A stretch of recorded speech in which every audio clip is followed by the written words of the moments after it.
welcome back to First Trades on ET now. And moving on, the end of Russia-Ukraine war may be on the horizon, with US President Donald Trump strongly advocating for peace. However, Ukrainian President Volodymyr Zelensky has highlighted the urgent need for an armed forces of Europe. He argued that the ongoing conflict with Russia has proven Europe's military independence is not just a concept but a critical necessity.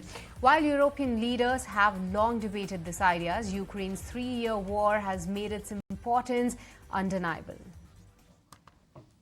Let's be honest, now we can't rule out the possibility that America might say no to Europe on issues that threaten it. Many leaders have talked about Europe that needs its own military, an army of Europe.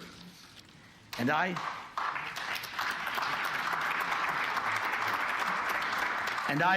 really believe that time has come. The armed forces of Europe must be created. But Zelensky also stressed that no peace talks regarding the war should take place without Ukraine's involvement, and he expressed concern over the US and Russia meeting to discuss peace without Kyiv at the table, emphasizing the need for Europe to have a direct role in the negotiations.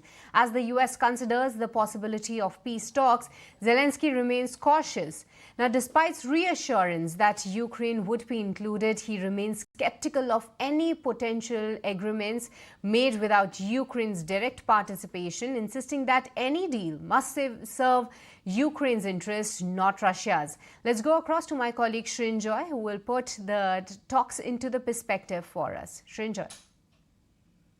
President Trump and President Putin have spoken, and they have talked about peace. They have talked about a ceasefire. But what Volodymyr Zelensky, the Ukrainian president, has said is very clear. He says that if you're looking at a peace process, Ukraine, basically Kiev, has to be involved.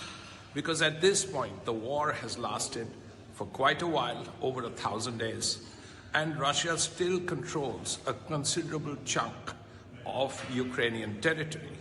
On the other hand, Ukraine also controls a little bit of Russian territory that is mostly near the Kursk region. But the point is that there have been huge casualties on both sides, possibly more on the Russian side. But nevertheless, Russia has been making advances into Ukraine in recent weeks and months. The point now is, if the war has to end, if there has to be a ceasefire just now, then Russia would be holding on to a lot of Ukrainian territory, is Zelensky's argument, which is why he wants, or his country wants, to be part of the peace process. He does not want Ukraine to be left out of the peace process.